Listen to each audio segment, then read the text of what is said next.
இந்த இப்போல்லாம் வந்து எல்லாமே டிஜிட்டல் ஆகிடுச்சு. எல்லாத்தையும் வந்து பார்த்தோன்னா சைன் கூட வந்து நம்ம ஃபோனில் இருந்தே பண்ணிடுறோம். அதனால் இந்த ஜென்ரேஷனில் இருக்கிற பசங்க வந்து அப்பா அம்மாவுக்கு குறிப்பாக அம்மாவுக்கு லெட்டர்லாம் எழுதியிருப்பாங்களான்றது ஒரு டவுட்டு தான். ஆனால் வர்ஷா வந்து பார்த்தோன்னா 2ஆம் கிளாஸ் படிக்கும் பொழுதே ஒரு லெட்டர் எழுதுன்னு தான் நான் கேள்விப்பட்டேன்.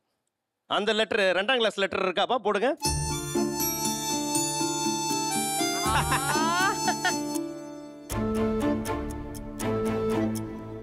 மா எழுதுறது நீங்க தானே படிமா?